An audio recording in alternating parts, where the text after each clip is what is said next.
タクワン闘病記、白血病、怪我、リンパ腫と戦う猫、2017年3月7日。こんにちは、今日は、タクワンが、がん治療の日でした。今朝、朝、早くから、タクワンが外に出たいと泣いていました。病院が始まる時間には、2時間以上、時間があったので、ちょっとだけ外に出してあげました。今日は、先週と違って、朝の食事をさせないで、外に出したので、すぐ帰ってきました。先週と同じく、午後4時に病院に迎えに行きました。病院の先生の話だと、経過がよく、治療が効いているとのことでした。リンパ腫の腫瘍は、超音波検査でも見つけられなくなっていました。血液検査も正常で、問題はないとのことです。ただ、膀胱炎がまだ治っていなくって、サプリメントの薬をあまり食べないので、治りが遅いようです。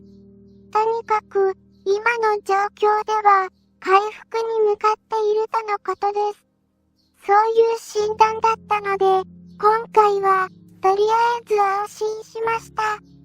今日の治療費は、画面のような内容で、金額は16,567円でした。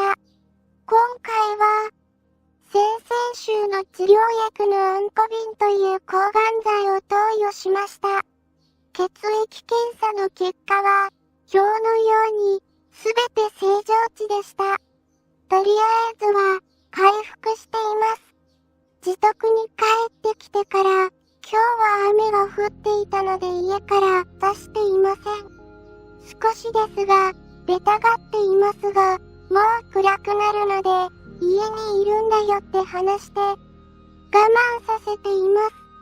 今は、アップする動画を作っていますが、今日もとても眠たそうです。眠たそうなのが、病院で疲れたのか、薬の副作用なのかわかりませんが、動画を作っているそばのソファーで寝ています。こうやって回復に向かっているのに、1年後はまたがんが再発して悲しい結果になるとのことなので、今までは未来の不幸を気にして、いつも落ち込んでいましたが、最近未来の不幸を悲しむより、現在の幸福を大切に過ごそうと、心がけるようになりました。そして、特番と過ごせている日々を大切にして、現在の幸福を味わおうと思います。それでは、今日の特番の報告を終わります。